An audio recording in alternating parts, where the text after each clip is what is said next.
Good morning. This is the House Appropriations Committee. It is Tuesday, February 11th, 2025, just after 9 o'clock in the morning, and we're continuing to go through the FY26 budget testimony. And this morning we are fortunate to have the Department of Taxes with Commissioner Craig Bolio, for whom this might be his swan song testimony. I don't know, but we're glad we have you here.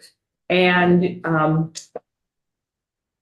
your colleague, whose name is not on my list, but probably is somewhere else, except I don't have that right list. So anyway, and we also have, you've met us all before, so we won't reintroduce. We also have with us Representative Kimball from House Ways and Means, because tax, that's the other place you spend all your time. So if you all want to introduce yourselves, we have your information, and take it away. Sure. Yeah. Good morning, and thanks for having us. For the record, Craig Bolio, Tax Commissioner. Andrew Stein, Chief Operating Officer. And we also have Holly Front, the AOA CFO with us. So, yeah, talking about the budget. I'm going to do a little bit of just a high level of who we are and how I see the department and what we're trying to accomplish. And then I'm going to hand it over to Andrew to really get into the meat and potatoes, the ups and downs. I would say at a high level, I'm really proud of what we do over at the tax department. I think that we have had a journey of service level improvements. I think that we've had a journey of culture improvements. I think we are a very efficient, a very effective organization, an organization with a healthy organizational culture. These are not jobs that have end dates, right? You keep working on these kind of things, but we meet our service metrics. I would say that our perception in our community is the highest that it's ever been.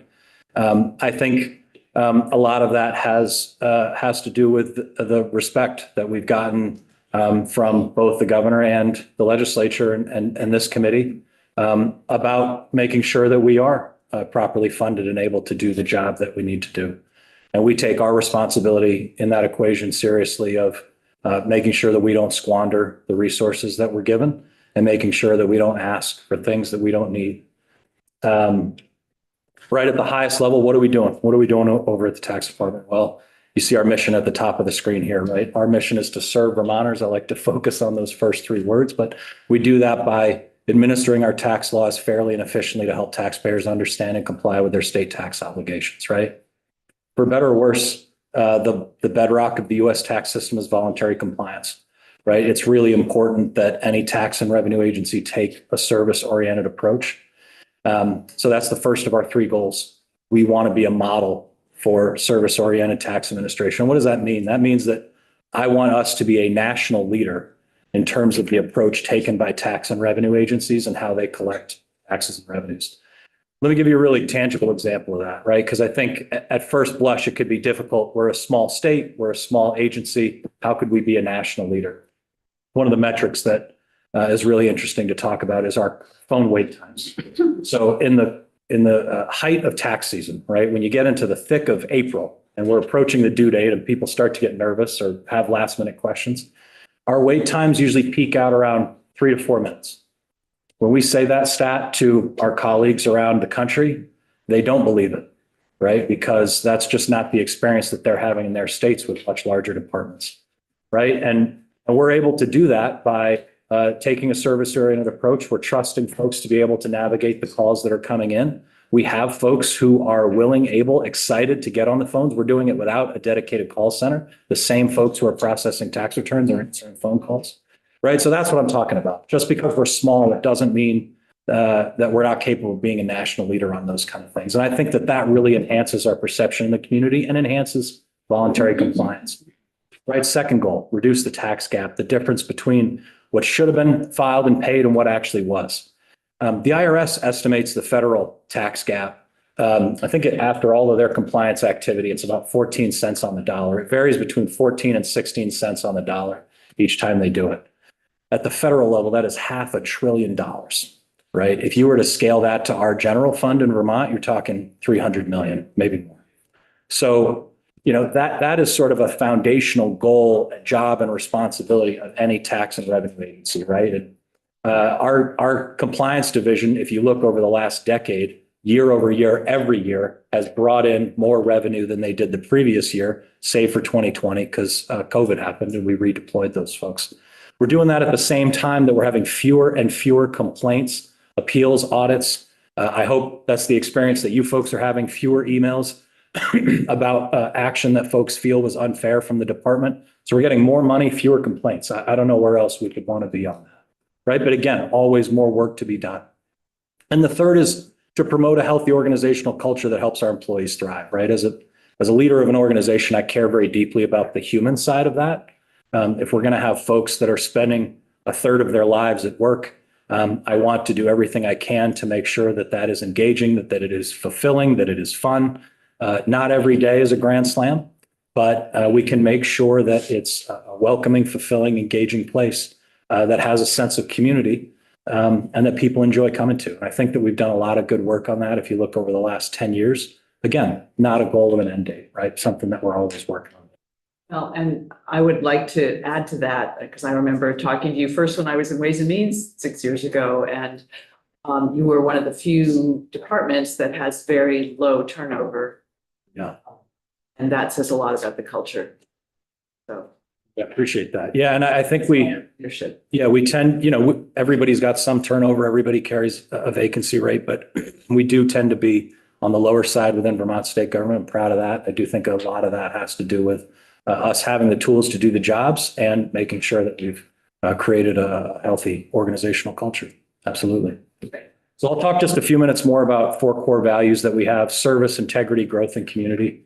I talked a lot just now about service, right? So I think that should be intuitive, but there's research that shows that if people don't understand what their tax liability is, they're less likely to file, right? That's intuitive. It's been proven out in research, but that same research has shown that tax and revenue agencies that take a service-oriented approach can have a meaningful impact on voluntary compliance, right? So that means that we're accessible when people have questions. There's the approach that we take in our compliance division, right? When we're going through an audit or a collection activity, right? We're doing so in such a way to try to bring those folks into the part of the pie where they will be doing voluntary compliance moving forward, and we don't have to do repeat actions on folks, right? Integrity.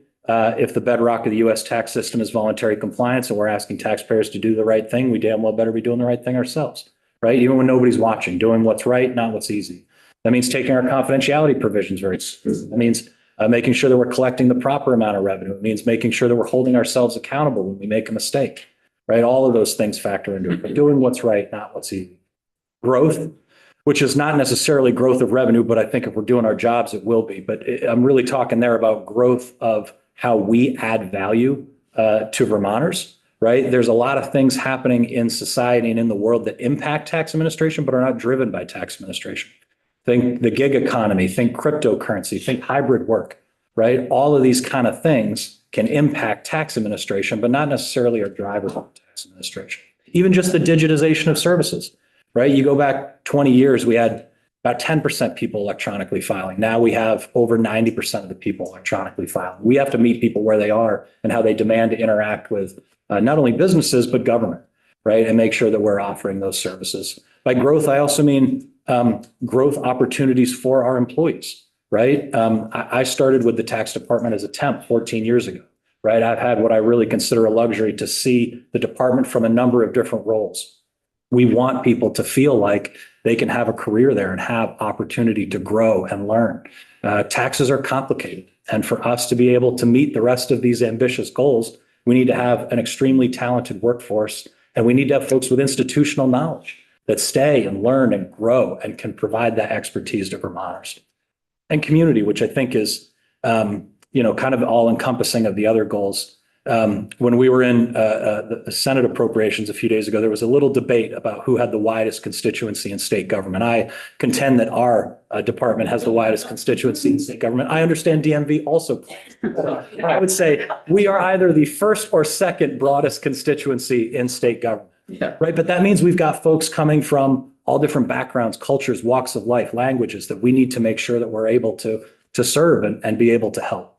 It means that we've got to care about the impact that we're having, and we can have a large impact because of our broad constituency on our community and the perceptions of the community, right? The folks who are collecting sales tax and meals and rooms tax and our businesses in our community. The folks who are calling, asking where their renter credit is, right, are those with the low and modest income in our community that need a little help, right? Those who are looking for their refund, again, are our friends and family and neighbors. But we're also talking about internal community, right? Again, having a healthy organizational culture, making sure that the department is an enjoyable place to work, making sure that people have the psychological safety to ask for and receive help. All of those kind of things factor into it, right? And again, we really use these as a framework at the department for decision making. We use it at a leadership level. We use it at a frontline staff level. They're not just words on a page for us. We really are using them as a framework and a rubric to have shared language about what we're trying to achieve and how we do that in a way that's successful. And again, I'm really proud of what we've accomplished and acknowledge that there's always more work to do on these fronts. I'm going to shut up and happy to pause for reflections, take questions about how, if all good, I'll hand it over to Andrew to really get into the nuts and bolts of this thing. All right. Thanks for having us, everybody. So I'm going to start off with an overview of our budget, high level, current initiatives that this budget, the current budget and this budget are going to help pay for. Then I'll go into a summary of ups and downs. And then due to the request of the chairs of appropriation, which I very much appreciate, I'm going to get into some performance, how this past year went, what the public's money bought in terms of the tax department. And then I'll open it up for questions and can go into granular detail at your request. So the budget we're looking at this year is $37.2 million for our operating budget. And as you can see, about 90% of that is salaries and benefits and IT.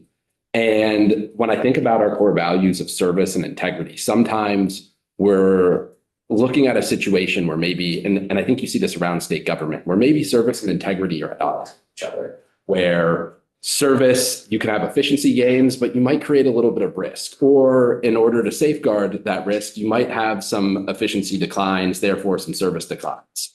In terms of having a talented team and pairing that talented team with IT, we consistently see gains on both the service and the integrity front. So for example, when we shift and modernize a tax type into a modern system and we have talented people who are programming that system, we see improvements in integrity because things are automated and we can test them and we reduce the opportunity for human error. And we see improvements for service because things get processed much quicker. People get their refunds quicker. People get their credits quicker, those types of things. And so that's where most of our budget goes. And then the rest of it, 11% is rounded out with rent and building services, postage and printing, and an other bucket here, and internal services like the single audit revolving fund, or our payments division for using the statewide accounting system, or payments to HR, those types of things. In terms of internal services for Agency of Digital Services, I lump that under IT. So just so you know what we're looking at here. In terms of current initiatives, implementing new policies, like to put a spotlight on that for the legislature. New child care contribution rolled out this year. That's a big deal, impacts businesses, individuals. We're collecting most of that through withholding. It's actually a separate tax type, but we're using the withholding form so that we can ensure better compliance that way. We also saved about $2 million by doing it that way, incorporating it into an existing tax structure for collection purposes. And that's paying for the expansion of childcare services throughout the state. And then new local option tax towns. This is a big deal. Every year we're looking at three to five new local option tax towns. There's a lot of work in this space. So for example, if Essex Junction and Essex have different policies, and you have a remote seller selling into those different jurisdictions, it's easy for them to get confused about which one they should be collecting local option taxes on. And oftentimes the 5-digit zip code doesn't break down appropriately for this. So there's a lot of work that we've been doing in this space. We've been using our compliance division to do outreach in this space. Question? Go ahead. You know, when a town or a city initiates option tax, do you have an estimate of how much it costs you in order to tool up to be able to accommodate that? Yeah, we've done estimates over time in terms of what it costs at a global level to administer it. With regard to just one new town, we've never looked at specifically what that looks like, but we look at what does it take for us to support local option taxes? And sometimes it's not just new towns, it's existing towns. Maybe, for example, if Rutland Town and Rutland City have different policies, which they do, there's consistent issues in that space where you have a new business opening and they're confused about which one to collect local option taxes. So there's ongoing support needed. So we look at it as a globe. We look at it in the aggregate, what it costs us. You had IT costs involved in. Yes. Yeah. There's programming costs associated with this every time. And then also ongoing costs to support that as well. Which is why they have this IT modernization fund to keep up with all of this, which is different than what many of the other departments have. And I'm sure you'll talk about that. On the local option tax, didn't we pass something last year, was it? That it was going to make it easier for towns to opt in? They don't have to come back to you guys anymore. It's just a local vote. So you may have more than 3 to 5. Yeah, there's a limiter on that passed last year. So I believe that limiter is if it's more than 5, the commissioner has discretion to either delay certain implementations or deny them. I can say pretty confidently we will never deny one. But there may be if 10 come in 1 year and they all want to do July 1, then it might have to be, a few of you guys have to wait till October 1. I can't see us ever turning one away, but I could see if we get overwhelmed having to do a delay. Just to speak to some of those startup, right? We send letters to everyone in that community, all the business, not everyone, the business owners in that community, to let them know that it's coming. We send communication to those in neighboring communities, right? Because it's a destination-based tax. We send communication to remote sellers, right? And then we try to do a lot of that kind of outreach so that people know about it. And then there's always some quirks at the start, people getting it right or collecting when they shouldn't have been or not collecting when they should have been.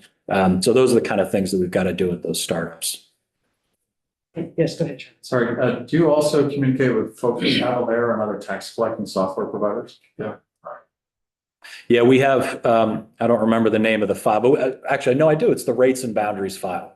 So we update that, right? That basically says, here are the jurisdictions that have local option taxes versus the ones that don't. And then we have a very robust system that's tapping into USPS addresses. And that file gets updated. Anybody can use it, but oftentimes it's those companies that are doing that kind of sales tax administration that are grabbing that and then giving it to their customers. And there's kind of a government success story related to Avalara because the department used to have a contract with Avalara, and Avalara helped us get those boundaries right, if you will. And they got out of that game. They shifted their business to focus on other things. They said, we're not doing this work anymore. And we work with BCGI now, and we are able to provide enhanced services in this space compared to what we used to be able to provide. And we do it for less money. And it's a state solution. So Vermont Center for Geographic Information. Yeah, they do. We have a great relationship with them. They do great work for sure. LaRouche has another Yeah, question. the reason why I asked is I was at a meeting, I don't know, a couple months ago with a small town that was thinking about that. And it seemed like they weren't going to generate a lot of money with their tax. And my thinking is if it costs you, is there some cutoff point where they're going to generate so little money and it's going to cost you so much money that it's not a squeeze, so to speak? I don't know that we would do that calculation. There's also the department collects an ongoing fee to pay for the ongoing costs, right? So if it's a smaller amount of money and a smaller amount of work, we would collect less in the fee. So I don't know that we've ever done that calculation to say, the juice isn't worth the squeeze here. But I mean, certainly a town of any size is allowed now to pass it with a local vote, and we'd stand it up just the same.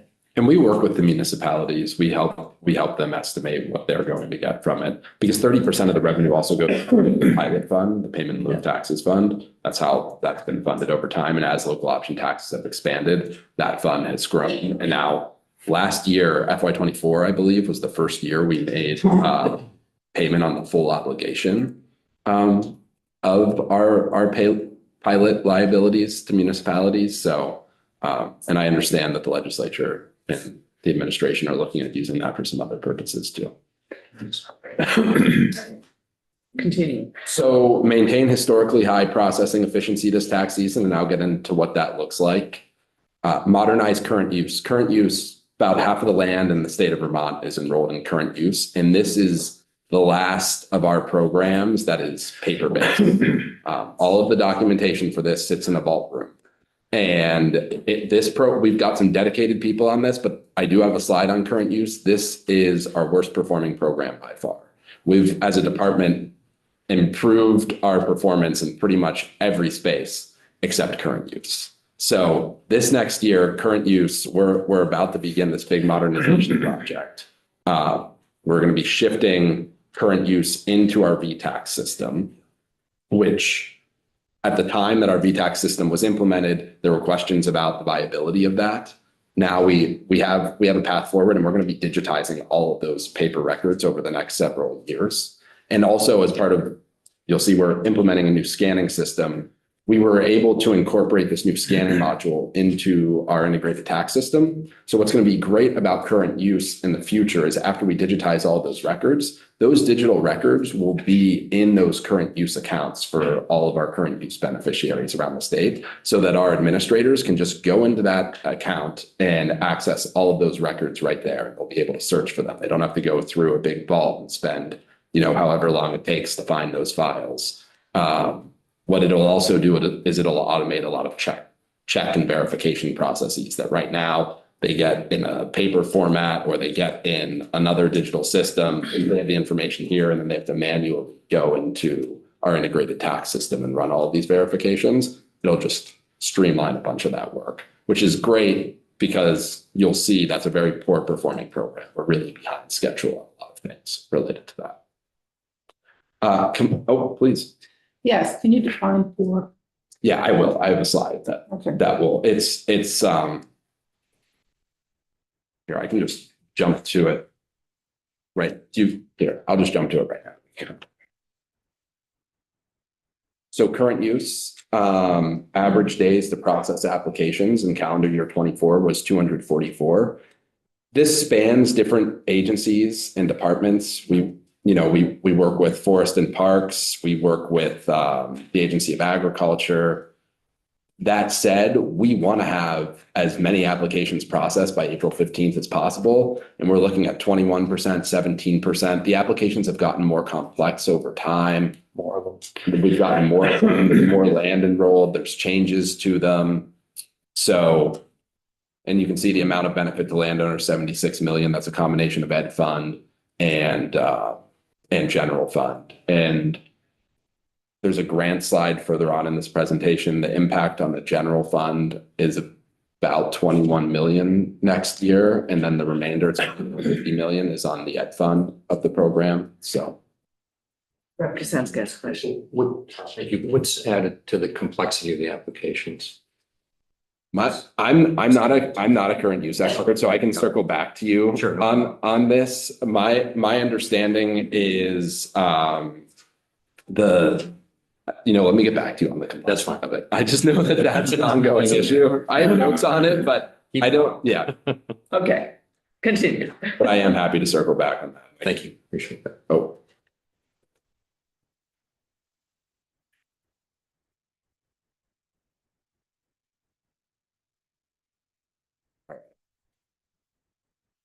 So we're in the process of completing the Vermont Property Information Exchange. We just had a big implementation. We call it VTPI. This is the statewide property tax IT system. This is a really challenging project because it interfaces with every municipality, and our property tax system, frankly, is a bit of a mess. And so when building an IT system for a very complex, very convoluted system where you have all these different municipalities who take different approaches to billing, to how they administer property taxes, it's very difficult to design a system that works in that space. And where you also have this state component as well, where we have state intervention with the equalization study. And so there's a lot of different users with a lot of different needs and a lot of different practices. And at the municipal level, a lot of different levels of digital literacy. And it's a very challenging project. But we're almost there. We're almost there. Stevens? So would part of the mess be the fact that different municipalities have different tax collection dates or different fiscal years or? Yeah, that's definitely part of it. Different billing cadences. I mean, you have really different levels of sophistication. And if you have a small town with some elected listers, a newly elected lister doesn't have any background in appraisal compared to a municipality that has a professional appraiser as your main lister, their ability to interface with these systems is going to be very different. Their ability, and there's a report, what is it? Is it the Act 68 report? Yes. The Act 68 report, which came out, which I'm happy to send along, provides an overview of the challenges related to standardization, professional competence that we have at that level in our property tax system. And there's suggestions for how to move forward. We worked with the international IAAO, the International Association of Appraisers. We contracted with them for some key components of that work to talk about best practices and how to improve standardization and the quality of appraisal throughout the state. Can you just spend a minute, I hope just a minute, on the issue of CLAs and where is that calculated in the food chain of this mess? Yeah, I mean, right now it's calculated further downstream. So if you have, say you have a municipality that hasn't appraised in 10 years and their values are, we do what's called a stabilization study to evaluate the fair market value of properties being sold. And this, let's just say Municipality A. Municipality A hasn't done a reappraisal in 10 years and they're 20%, their values are 20% below fair market value based on the study of what things have been selling at. The CLA is then applied later on downstream after the tax rate's been calculated. And it would increase that tax rate by 20% to bring equity to the system because we're all paying for the education fund. They're talking about CLA.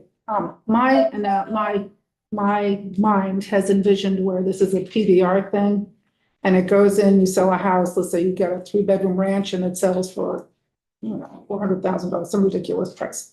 And the adjusted grand list for the state that they use then gets adjusting all the other 3-bedroom ranches to reflect this increase in value. So you have a grand list in the community, but you also have the adjusted state grand list. And that's where the CLA differences show up, or that's one of the ways that you calculate it. Is that correct?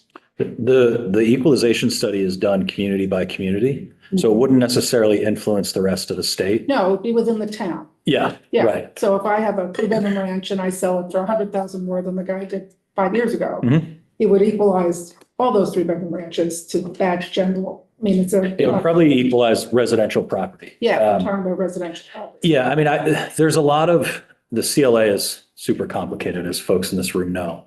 One of the things that I think is a challenge is because of where it is in the calculation and how it's used. I think that there has been a lot of misunderstanding over the last few years where folks feel like the CLA is what's driving up taxes, and it is not.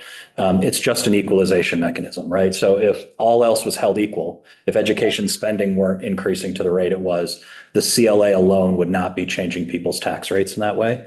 What you've just described could be a challenge as well if one community had a really hot real estate market and then another had a flat or dwindling real estate market. That hasn't necessarily been the experience that we've seen, right? There are, of course, pockets where it may not fit the trend, but essentially the CLA everywhere around the state has been dropping precipitously, right? And so unless those numbers are changing between communities, it's not really shifting who pays necessarily. I think that was part of the impetus last year for the statewide adjustment as well, which is it's essentially saying, take the CLA and then divide it by the statewide CLA, right? I think the goal of that was, again, it's not going to change the composition for anybody, but I think the goal was to have equalized rates closer to the ultimate rates, and also to put some understanding there of, everybody's sort of in the boat of having this low CLA statewide.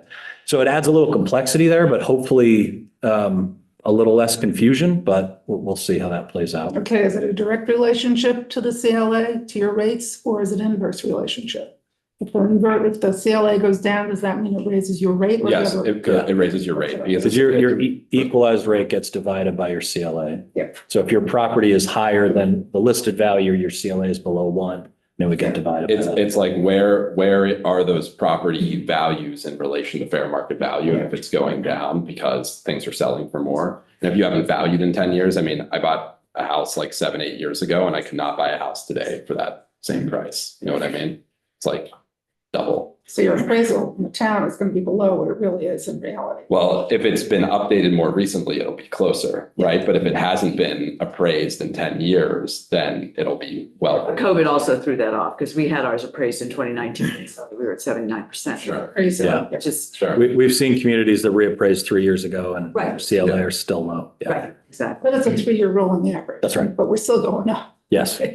Okay, thank you. And, Sure. and something that the Act 68 report will highlight too is when we go about this at a municipal by municipal level, we struggle to get the appraisal resources that we need as a state. Appraisal firms that can do this type of work, they don't want to work with a small municipality. If we have scale, they're much more interested in working with us. They'll work with Massachusetts. They typically work with counties or really large municipalities. So that's been a challenge for municipalities to do the appraisal. Yeah. But they can't, the appraisal firms won't work with them. You have to get in line and wait. Or they'll say, no, this isn't worth our time. You know what I mean? Go ahead. I don't mean to dive into too much. Vermont Pie, is that something that you are writing or a contractor is developing it as you go, or is it off the shelf that you're customizing? Off the shelf. Yeah, we're not writing it ourselves. Okay. But it is tailored to Vermont. Vermont has a unique property tax system. Yeah. A lot of other states do it at a county level. And so there's a level of complexity associated with our system that I think is unprecedented for these firms. Okay. And who's the vendor?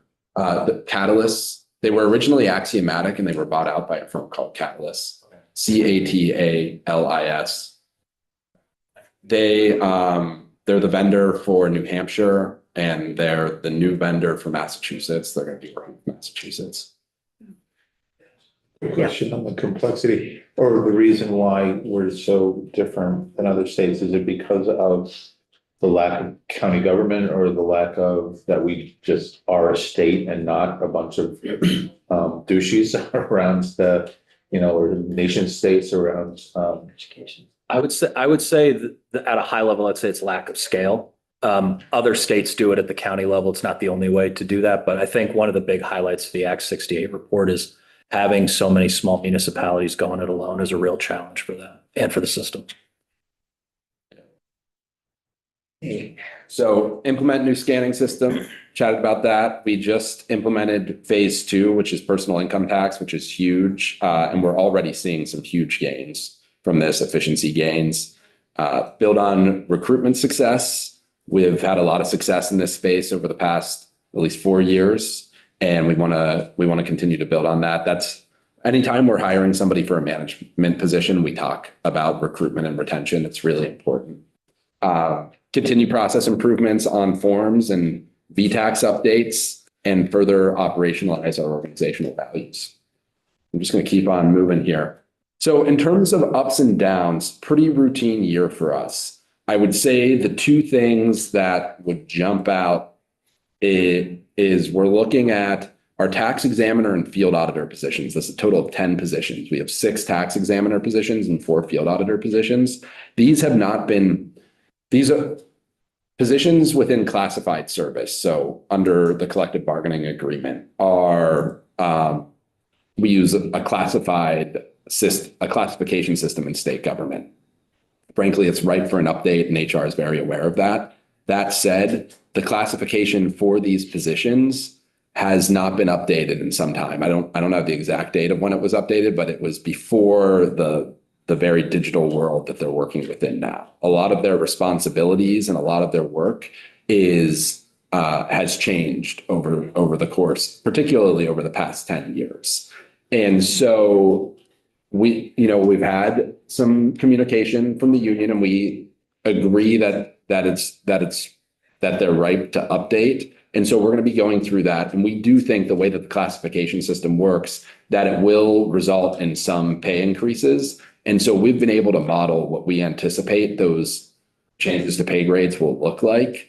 And so that happens at the beginning of the fiscal year. We'll submit this in July when we're planning to submit it. And the way that these work is, even if they're not reviewed until August, you can only submit for what's called a class action RFR once a year. That's when you're looking at the entire classification and saying, this classification needs to be updated. It's not just updating one A person. lot of these in other departments, and I know it's retroactive for the year or Yes, whatever, so you have to exactly. assume the full year. Is this the first time you've had an RFR in tax?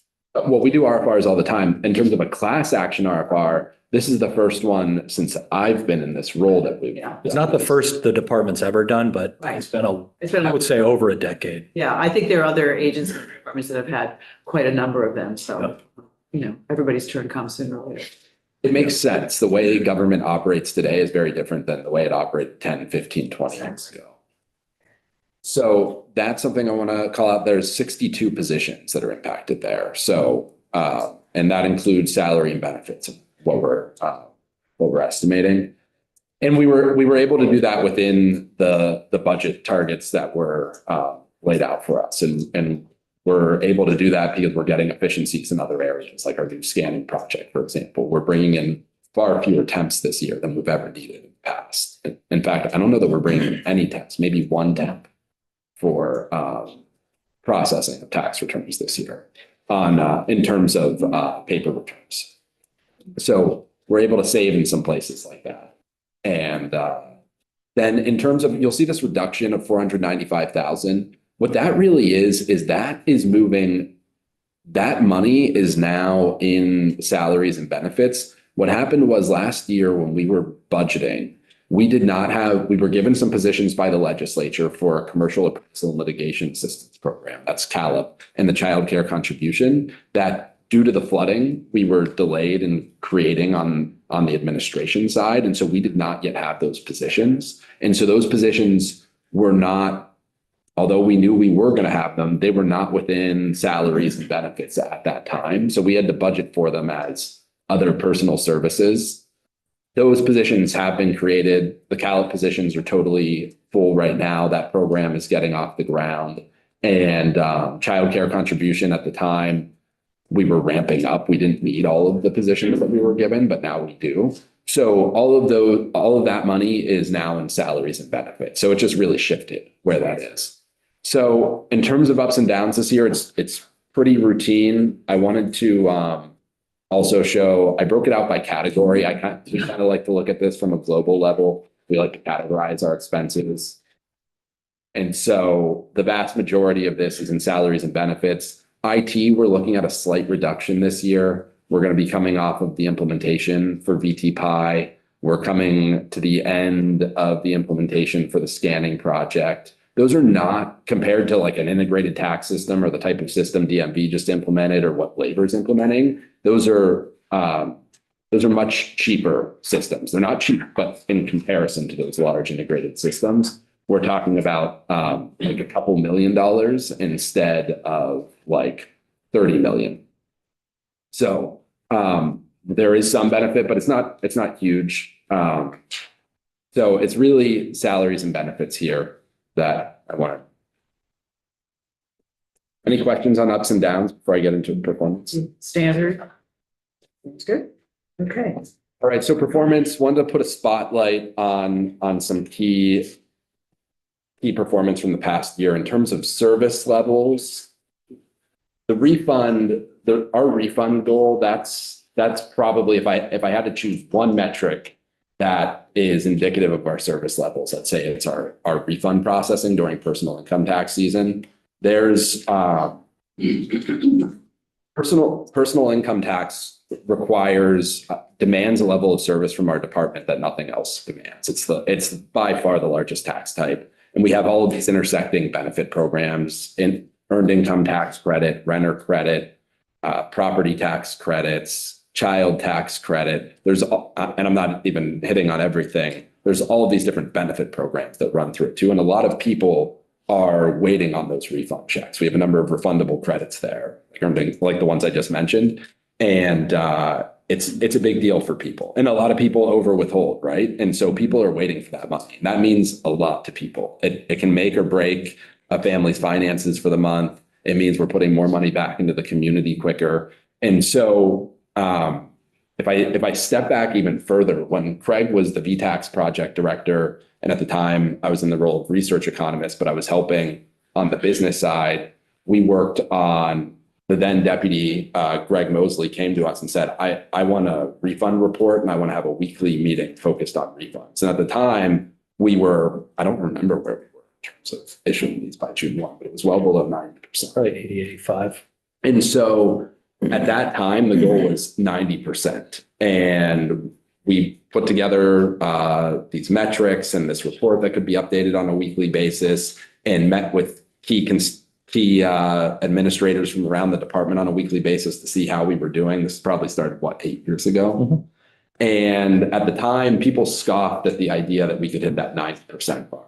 And we did hit that 90% mark. And then when I came back in this role about 4 years ago, Craig was talking about 95%. That was the gold standard in terms of what the best performing departments around the country were performing at. And people were scoffing at 95%.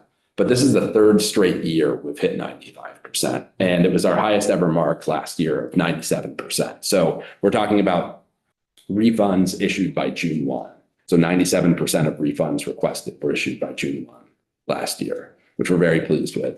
We see opportunities for improvement in other areas there, but we're very pleased with that. In terms of the renter credit, if we look at progress in 2018, 25% of claims were issued within 60 days. In 2024, 96% of renter credit claims were issued within 60 days. That one's a big win because folks in this room probably remember the reform from 2020. And there were a few goals of that reform. There were some policy focused ones on, you had to rent all 12 months, which didn't seem right, especially for folks who may have experienced homelessness during the year. People who lived together had to file one credit and share income information. So we fixed all of that. But one of the other real benefits was, hey, I think we can make this easier for taxpayers to file and we can make it easier for the department to administer. And that is a big piece of this result here that you're seeing of those claims getting out faster than they ever have. And then homestead declaration goal being achieved. And it was 2018 or 2019, we missed a late June deadline and that created a lot of headaches for municipalities. My first year in this role, we were struggling. We were going up to the last minute. We were having to pay overtime to meet that deadline. And after that year, we stepped back. We looked at the key players within our department who were administering this. And we talked about how we needed to prioritize the tax season. So in terms of our refunds, in terms of renter credits, and then property tax credits and homestead declarations, how are we going to prioritize this? And what do we need to do to be able to hit all of these deadlines, hit these key goals? And we started to do things like flex resources from around the department. So our compliance division, we shifted over to help with tax season, which helps because we can do more upfront compliance, which helps for collection of revenues and make sure that we reduce fraud. But it also helps for providing higher levels of service when we're having more people help in this space, when we're having more people answer phones, answer questions, help taxpayers get things right, because a lot of things get held up just because taxpayers are confused or there's incongruities on their returns. We're able to get things done a lot quicker. So it's the second year in a row that we completed things about 2 weeks ahead of that deadline. So we're very pleased with that. And then short wait times. The department received 106,000 calls in 2024, and the average taxpayer waited 1 minute and 23 seconds before talking to an agent, which is comparatively really strong when I talk with other departments and agencies around the country. In terms of implementation, chatted about some of these, implemented the new child care contribution. That featured a big outreach campaign. We're still doing a lot of outreach in that space. With the initial returns coming in, there was quite a bit of non-compliance. I think we had $13.5 million, which was well below forecast on November 1. And by the end of November, the end of December, we were just looking at this the other day, we had 17.8 million, I think. And that came from a lot of working with We had one big payroll vendor who was making a mistake, so we had to work with them to get that straightened out. But there were also some large employers in the state that were not collecting the child. This is collecting the tax, so. Yeah, Yeah, and are you getting a sense through January now that it's better. it's better? Yeah. It's better. And when you have filings for self-employed individuals or that kind of stuff in April, then you'll see a. Yeah, so we're going to collect from self-employed as part of the personal income tax. Yeah. It's a much lower share than the payroll share, but yeah. And corporate and business income tax implemented a major new policy overhaul to the corporate income tax code this past year and updated business income tax forms to better address various complexities and nuances of the laws and tax structure. New scanning system implemented phase 1 of the department's new scanning system last year and just completed phase 2. And that brought about a suite of efficiencies for digitizing, depositing, and reviewing paper returns and checks. We're getting money in the bank a lot quicker, a lot more efficiently. We used to have to scan every check twice. Once for our system and once for the bank. Now we scan every check once. Easy efficiencies. It's in half.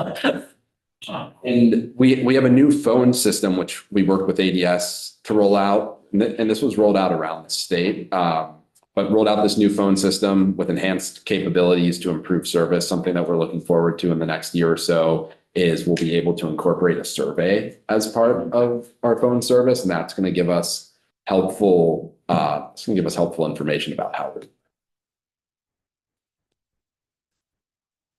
So employee engagement. At the end of the day, when we look at these, how we're doing on the performance front, it stems from the work that our employees are doing. And if we have more engaged, happier, satisfied employees working collaboratively, we know that we're going to get better results. So in terms of our employee engagement, 98% of employees believe the work they perform is linked to the department meeting its goals and mission. That's a big deal in terms of and understanding the relevance of it, who it impacts and how it impacts them.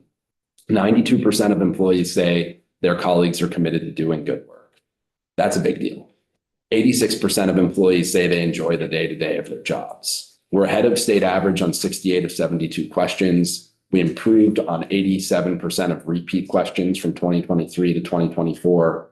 And our net promoter score is 30.8. And if we compare that to the rest of the state. What is that? It sounds like sports betting. It's a way, I actually had a breakdown of exactly what it is, but yeah. They use like an algorithm to determine based on responses to the survey, would they consider this person a promoter, a detractor, or neutral for your agency? Okay. And then it's basically how many more promoters than detractors do you have? So statewide, that average about 9.2 more promoters than detractors. We're at just under 31. Yeah. You must be number one in that. We're not number one, but we're near the top. Yeah. We're near the top. Try harder. Okay. Well, I mean, there are other agencies doing good work on this. What I think is we're a department that I think not a lot of tax departments are seen as a fun place to work. Right. So I think that certainly when we started on this journey, and it's easy, I think we're a department that can seem like it has an antagonistic relationship with the public sometimes. Right. And so I think as we started on this journey, those were elements that made it a little bit of an uphill battle. But I think we've really gotten some momentum on that. I think we have buy-in at all levels of the organization. Right. It's certainly something that I care about and that I'm preaching. But if other people didn't care about it, it wouldn't matter what I was saying. And so I'm really proud that folks have seen the vision and seen the benefits. I mean, we're all doing better work and enjoying it more. So. And this has not always been the story of the tax. So if we look, we did some comparisons, 2014 to 2024. 2014, the question was morale in my department or agency is good. It was 31.3% of employees. So not good. In 2024, the equivalent question is the culture in my department is a healthy one, 79.5%. In 2014, I would recommend the state of Vermont to others as a great place to work, 67.2%. In 2024, it's not exactly the same, but my department is a good place to work. That's 88%. the amount of work I'm expected to perform is reasonable, 39.7% in 2014 to 75.2% in 2024. And that's one that really just started to improve the past couple of years. And a couple of years ago, we put a heavy emphasis on capacity plan prioritization. There used to be a mindset that if we're not doing everything, we're failing. Or if we're not collecting every dollar in this space, then it's a failure, rather than thinking about the services that we are providing and what do we need to prioritize. And yes, it is important to, for example, in our fraud team, the mindset of is if even $1 goes out as fraudulent, we've failed. We flipped the script on this. And in part, what helped me flip the script on this, I talked with a friend who worked in this space in the corporate area, and their perspective was working for this large corporate retailer in the fraud space is if any of our fraud work impacts any law-abiding customers, then we're failing at what we're doing. So the corporate space was the exact opposite of how we were thinking about it. And what was happening, and this was happening on the refunds front too, is we had law-abiding taxpayers who were confused or had made a mistake on their return and who were getting held up in our fraud system. So we flipped the script on that. And in the process of focusing on the service end through fraud, we were also then able to have a team on the fraud front better target the work of what are the fraud schemes actually going on here. And so our fraud numbers have not dipped as a result. So I bring that up because it's important to prioritize. It's important to not think we're failing if we're not doing everything perfectly. But if we're doing the big things really well, we can work on those smaller things over time, but we're not failing. We're not doing a bad job because we're not doing every little thing. So I think that's been a huge mindset shift. Next question, I'm encouraged to share ideas on improving either service delivery or business process efficiency. Went from 48% in 2014 to about 83% in 2024. And the people I work with care about me. That's a big one, right? 65.6% in 2014. In 2024, we're at almost 6%. And so I want to leave some time for questions. The next few, we have these in here every year. I wanted to kind of summarize performance outside of our performance management budget. There's a lot of commonalities. There's a lot of stats that you'll see in these next 4 slides that you just saw.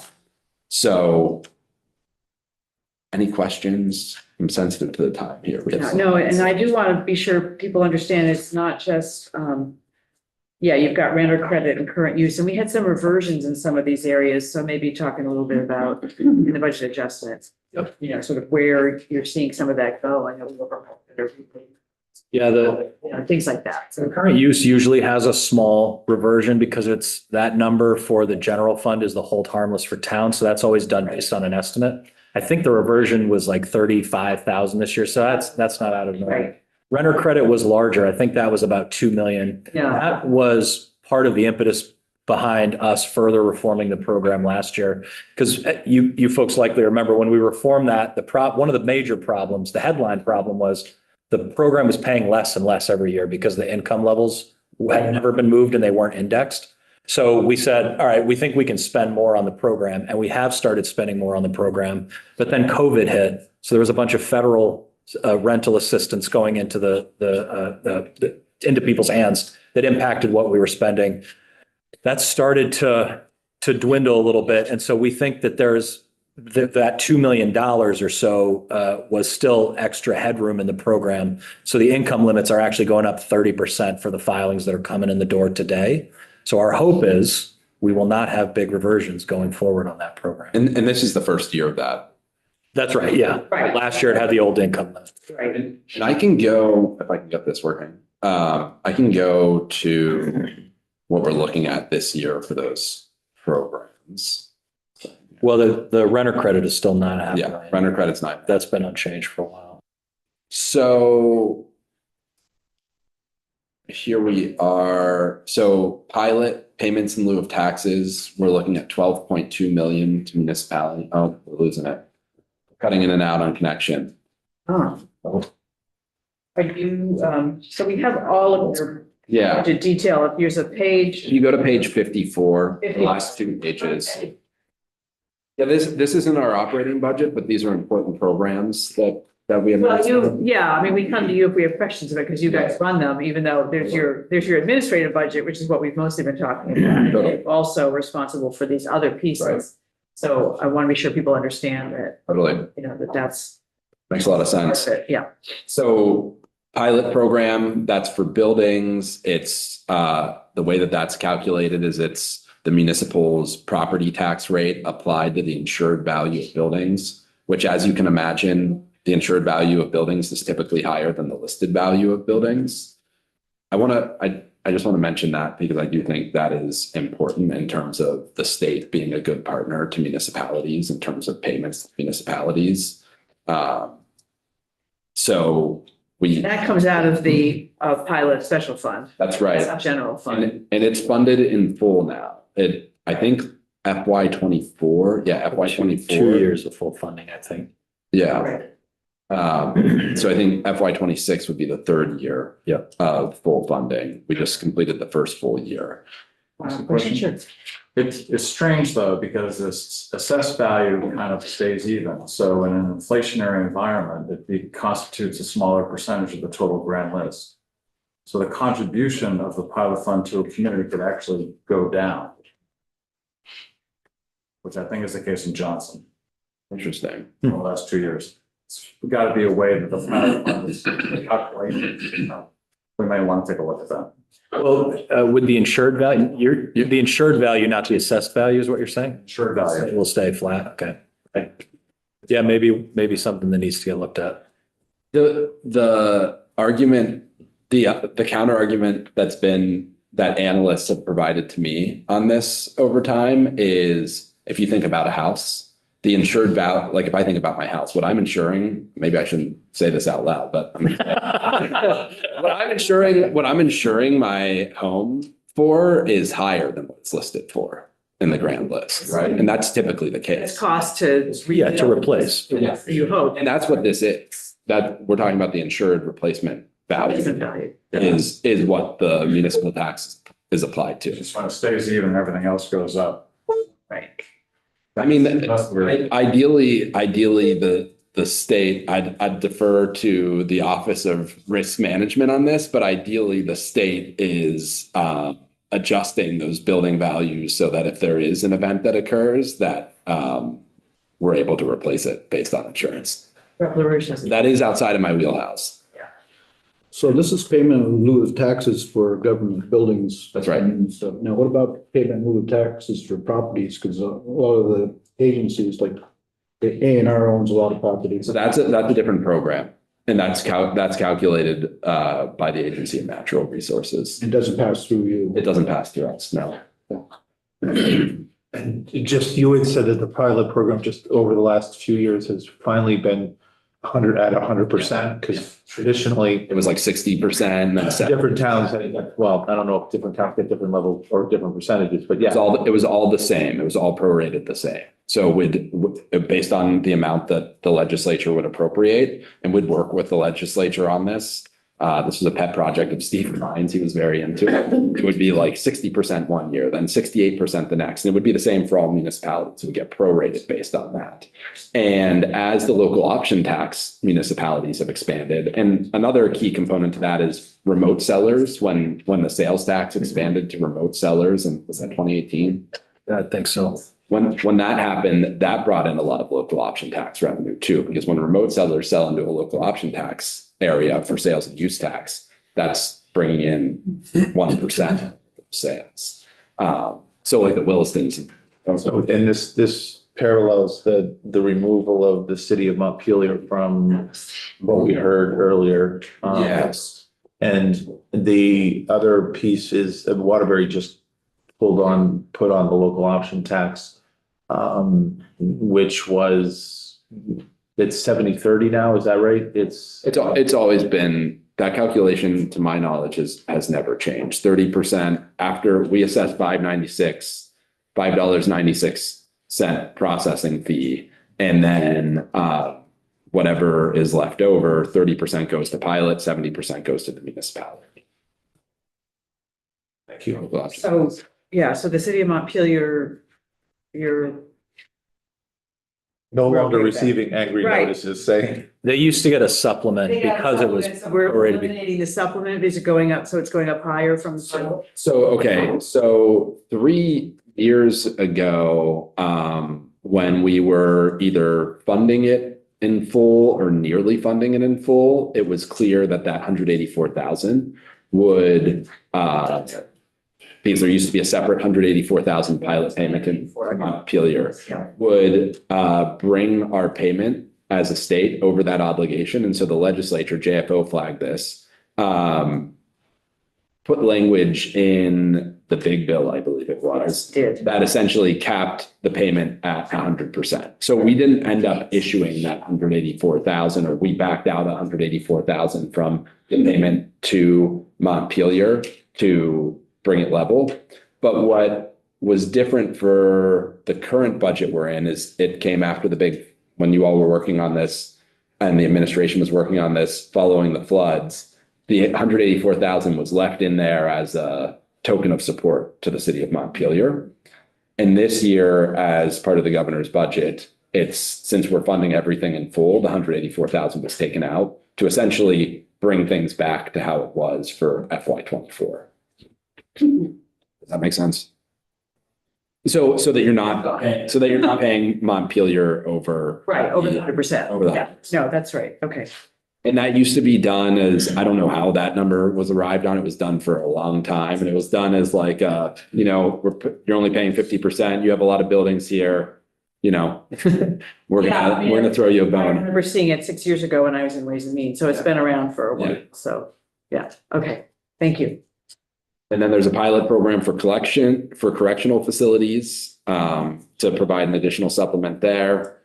Then we have the homeowner rebate. What this is general fund portion of the state's property tax credit system. So this goes to municipalities to make them whole for those taxpayers who are eligible for property tax credits against their municipal taxes. So typically those are taxpayers earning under $47,000 a year. Exactly. Yeah. We have the reappraisal and listing payments. This is interesting. This is kind of a hodgepodge of appropriations all rolled into one. So you've got your $1 per parcel payment to municipalities for the equalization study, an $8.50 per grand list parcel payment to municipalities for reappraisal costs. And then we have $100,000 for a lister education program that we administer, and then $79,000, $9,000 goes to the AGO, $70,000 stays with us, and that's for grand list litigation assistance, typically focused on utilities, dams, that type of thing. We see standard language, and those are the same amounts that have been there forever, too, Yes. as I recall, so that's in the budget that way. Yeah. And municipal current use, this is the general fund portion, and this makes municipalities whole for the current use program as though those properties owners were paying the full amount of municipal tax on the grand list value rather than the use value. So that's that portion. The ed fund portion isn't on here because it's foregone revenue. And that's on the state side, really. And then it says renter rebate. It's a renter credit now. And that's the 9.5 million Craig was talking about before. And we've been under that and would like to be at that level. And we have seen an expansion in the number of people who are eligible for that credit over time, but the average credit is less. So with the change that went into effect last year, it'll expand the number of people who are eligible, and those who were already eligible are going to get a larger credit. So of your 65.5 million, 53 million of it approximately is general fund. Here. Yes. I just was trying to do the math. Yeah, so renter rebate, anything that's one. Well, everything except the first two, which is 12.2 million, basically. Right, yeah. So minus 65.5, so it's a little over 53.3 or something like that. Yeah. It's general fund. Yeah. Homeowner rebate is a tricky one. There's a shared model. That's a consensus forecast between JFO and our analysts. I would love, I'm just putting a plug in for JFO. I would love for this model to get scrutinized in the off season. I think it's ripe for a deep analytical dive. We've been off on that in It's terms of mostly our been, consensus forecast by like. Is the 1 19 million. been too high a number or too low a number? So typically it's been too high, but then we had a situation a couple of years ago where it wasn't enough. And we had to do some budget gymnastics to make sure that there was money there to pay our obligations to the municipalities. And every year we're off by a bit. And so I think the model is right for a deep dive. Yeah. okay. Great. It's not an easy one to forecast, though. You know, you're trying to predict what you can't predict sometimes. Yes. Yes, absolutely. Have we missed anything in your report? This is Rep. Nygrove's area. I had to give it up. You're a nice. Always love tax. I'm partial. Any other questions for these folks in the tax department? Thank you. Thank you Appreciate for all you do. Craig, thank you for all you have done. I hope that our Mass DOR is lucky to be getting you, and I can only imagine that good things will be happening to them as well. I You there. appreciate that. Yeah, I've got a sadness leaving, but excitement as well. Yeah, it is. And I'm sure it's sort of bittersweet, but we'll miss you. We'll support whoever is taking your spot. But we wish you all the best. I appreciate it. Next stage of your journey. It's been my pleasure. Come back and visit us sometime. We will. Absolutely. Okay, great. Thank you very much. Committee, we are on break until 11. Thanks. Okay, the libraries, I need to update my